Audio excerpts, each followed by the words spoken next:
हुजूर सल्लल्लाहु अलैहि वसल्लम की अम्मी की वफ़ात। बिस्मिल्लाहिर्रहमानिर्रहीम। ऐसे ही सच्चे किस्से सुनने के लिए हमारे चैनल को सब्सक्राइब करें। हुजूर सल्लल्लाहु अलैहि वसल्लम की अम्मी की वफ़ात। हज़रत आमिना के शौहर हज़रत अब्दुल्ला की वफ़ात को 6 साल गुजर चुके थे। हज़रत आमिना अपने शौहर अब्दुल्ला को बहुत याद करती थी और अक्सर रातों में उन्हें याद करके रोया करती थी। लेकिन किस्मत का फ़ैसला कि 6 साल गुजर चुके हैं और अभी तक अपने शौहर की कब्र पर भी जाने का मौका न मिल सका। आखिर बेचैन होकर एक दिन हज़रत आमिना ने मदीना जाने का इरादा बना लिया और अपने ससुर अब्दुल मुत्तलिब से आकर फरमाया कि बाबा जान, मैं कुछ दिनों के लिए अपने घर मदीना जाना चाहती हूँ, तो आप इजाज़त दे दें। हज़रत अब्दुल मुत्तलिब ने फरमाया कि ठीक है, चली जाओ। हज़रत आमिना ने सफ़र का सामान तैयार किया और अपनी नौकरानी उम्मे ऐमन और हमारे हुजूर सल्लल्लाहु अलैहि वसल्लम को लेकर एक ऊँटनी से मदीना की तरफ चल पड़ी। उस वक्त हमारे हुजूर सल्लल्लाहु अलैहि वसल्लम की उम्र सिर्फ 6 साल थी। मक्का से मदीना की दूरी 400 किलोमीटर की है। उस वक्त लोगों की आबादी बहुत कम थी। रास्ते में सन्नाटा ही सन्नाटा रहता था। हर तरफ एक वीरानी और वहशत सी महसूस होती थी। लेकिन यह तीनों लोगों का काफ़िला धीरे धीरे मदीना की तरफ बढ़ता जा रहा था। इस काफ़िले में मर्दों में सिर्फ एक 6 साल का बच्चा था। रास्ते पर हज़रत आमिना की आँखों में कभी आंसू भर आते और कभी दिल में एक तरफ उठी कि आज मैं अपने शौहर अब्दुल्ला की कब्र पर जा रही हूँ। मैं जाकर मदीना में अपने घर वालों से कहूँगी कि वह क्या मंजर था और मेरे शौहर अपनी ज़िंदगी की आखिरी सांसें ले रहे थे। उन्हें कैसा दर्द उठा था, वह मुझसे क्यों इस भरी जवानी में छोड़कर चले गए। मैंने तो अभी अपने शौहर के साथ एक नई ज़िंदगी की शुरुआत की थी। शादी तो सिर्फ 2 ही महीने गुजरे थे कि वह मुझे हमेशा के लिए छोड़ के चले गए। आज 6 साल गुजर चुके हैं। मैं उन्हीं की यादों का सहारा बनाकर ज़िंदगी गुजार रही हूँ। पुरानी यादों का एक तूफ़ान था जो हज़रत आमिना के दिल में बरपा था। ऊँटनी मदीना की तरफ बढ़ती जा रही थी। 10 दिनों का सफ़र करके हज़रत आमिना मदीना पहुँची। घर पहुँचते ही हज़रत आमिना ने जैसे ही अपनी अम्मी को 6 साल के बाद देखा तो शौहर का वो गम जो अभी तक दिल में था उभरता चेहरे पे आ गया और फिर हज़रत आमिना अपनी अम्मी से लिपट कर ज़ोर ज़ोर से रोने लगी। हज़रत आमिना के आंसू ही आज सारे घर वालों को उनकी दर्द भरी दास्तां सुना रही थी कि इस 25 साल की नौजवान लड़की आमिना ने इतनी कम उम्र में कैसे गम बर्दाश्त किए, लेकिन ज़ुबान से एक लफ्ज़ भी ना बोला। आज 6 सालों के बाद अपनी माँ पर नज़र पड़ी तो हज़रत आमिना अपने आप पर काबू न कर सकी और अपनी अम्मी से लिपटकर सब कुछ कह डाला।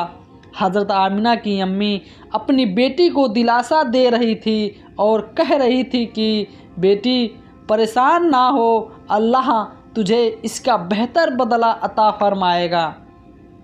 हज़रत आमिना की अम्मी ने जब अपने नाती मोहम्मद को देखा तो बहुत खुश हुई और हर एक के सामने तारीफ़ें करते न थकती थी कि ज़रा मेरे नाती को देखो, अल्लाह ने उसे कैसी खूबसूरती अता फरमाई है।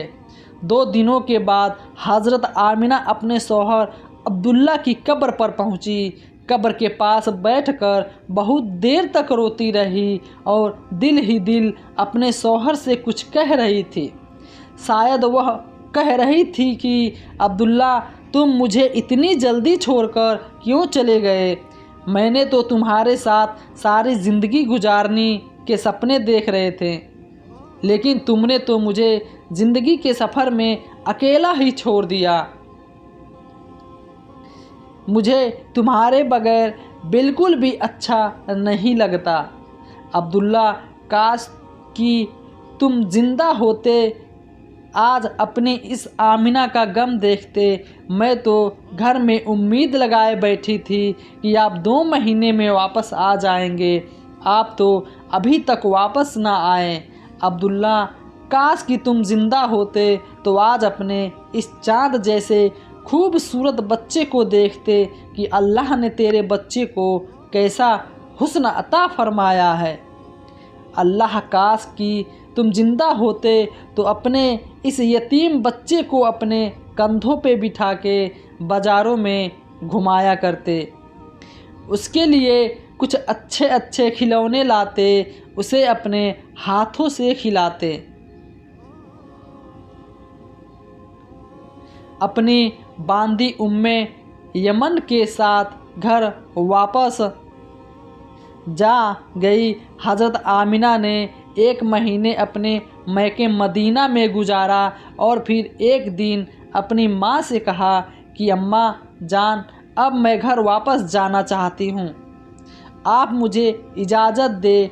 माँ से इजाज़त लेकर हज़रत आमिना मक्का की तरफ चल पड़ी। ऊँटनी पर सबसे आगे हमारे हुजूर सल्लल्लाहु अलैहि वसल्लम बैठे हुए थे, फिर हज़रत आमिना और सबसे पीछे हज़रत उम्मे यमन। यह 3 लोगों का काफ़िला मक्का की तरफ रवाना हुआ। हमारे हुजूर सल्लल्लाहु अलैहि वसल्लम के सारे मामू और खाला इन तीनों को मदीना के बाहर एक अलविदा कहने आए और फिर यह तीनों लोगों का काफ़िला मक्का की तरफ रवाना हो गया। 3 दिनों के बाद सफ़र के बाद यह काफ़िला अरब की सबसे वीरान जगह से गुज़र रहा था। उस जगह का नाम अब हुआ है। इस तरह सन्नाटा ही सन्नाटा था। घनी झाड़ियाँ, काले व्याह पहाड़, शाम का वक्त था और इस रेगिस्तानी वीरान में इलाके से इन तीनों लोगों का काफ़िला मक्का की तरफ चलता जा रहा था। हज़रत आमिना जब से अपने शौहर की कब्र से वापस आई थी तो उनके दिल पर बहुत गहरा सदमा लगा था। वह बड़े खामोश रहती थी। रास्ते भर वो अंदर ही अंदर आंसुओं के घुट पी रही थी, लेकिन अपने इस मासूम बच्चे के सामने कुछ भी जाहिर नहीं कर रही थी कि मेरे बच्चे को कोई तकलीफ़ ना हो। अब्बा के मकाम पर पहुंचकर अचानक हज़रत आमिना के सीने में दर्द उठा। उन्होंने हज़रत उम्मे यमन की फ़ौरन बताया, मुझे सीने में दर्द आ रहा है। हज़रत उम्मे आयमन ने हज़रत आमिना से कहा कि आप परेशान ना हो, मैं ऊँटनी को किसी ऊंची जगह पर रोकती हूँ। और फिर हज़रत उम्मे आयमन ऊँटनी को एक ऊंची किले पर ले जाकर रोकती है और जगह पर पत्थर का एक दरख्त सा बना हुआ था। उन्होंने हज़रत आमिना को ऊँटनी से उतार कर उस पत्थर के ऊपर लिटा दिया। हज़रत आमिना के बारे में बार बार सीने में अजीब सा दर्द उठ रहा था। शायद उन्हें अपने शौहर का गम बहुत ज़्यादा हो गया था, इसलिए उन्हें दिल का दौरा आ रहा था। हज़रत आमिना बार बार अपने सीने पकड़ रही थी और दर्द को रोकने की कोशिश कर रही थी, लेकिन कुदरत को तो कुछ और ही मंजूर था। हमारे हुजूर सल्लल्लाहु अलैहि वसल्लम अपनी अम्मी को घबराई हुई निगाहों से देख रहे थे। वो समझ नहीं पा रहे थे कि मेरी अम्मी को क्या हो रहा है। हुजूर सल्लल्लाहु अलैहि वसल्लम की उम्र उस वक्त सिर्फ 6 साल थी। आँखों में आंसू भरे हुए थे, दिल घबरा रहा था और बार बार हमारे हुजूर अपनी अम्मी से कह रहे थे कि अम्मी जान, आप मुझसे बात क्यों नहीं कर रही हो? आप खामोश क्यों हो? मुझसे बात करो। अम्मी हज़रत उम्मे ऐमन हज़रत आमिना के हाथ पैर दबा रही थी और उनके सर पर हाथ फेरते हुए कह रही थी कि आमिना, हिम्मत रखो, तुम्हें कुछ नहीं होगा, बिल्कुल ठीक हो जाओगी। लेकिन हज़रत आमिना समझ चुकी थी कि शायद अब जाने का वक्त आ चुका है। हज़रत आमिना दर्द की वजह से बार बार अपनी आंखें बंद कर रही और खोलती। हज़रत आमिना आंख खोलकर अपने इस 6 साल के बच्चे को देखती और दिल ही दिल सोचती कि अब मेरे इस यतीम बच्चे का क्या होगा। मेरे बच्चे अपने बाप का साया तो देखा ही नहीं, अब मैं भी इसे छोड़कर जा रही हूँ। बहन है न भाई है, मेरा बच्चा अब किसके सहारे जिएगा।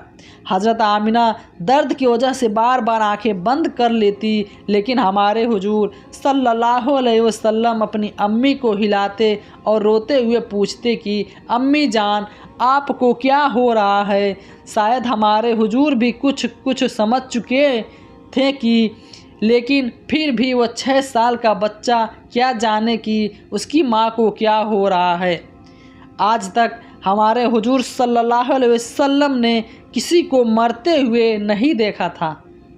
आखिर हज़रत आमिना ने मौत से कुछ सेकंड पहले सारा जोर लगाकर अपनी आंखें खोली और अपने 6 साल के बच्चे के सर पर हाथ रखते हुए कहा कि बेटा, इसका नेक्स्ट अगले भाग में आएगा। तब तक के लिए चैनल को सब्सक्राइब कीजिए।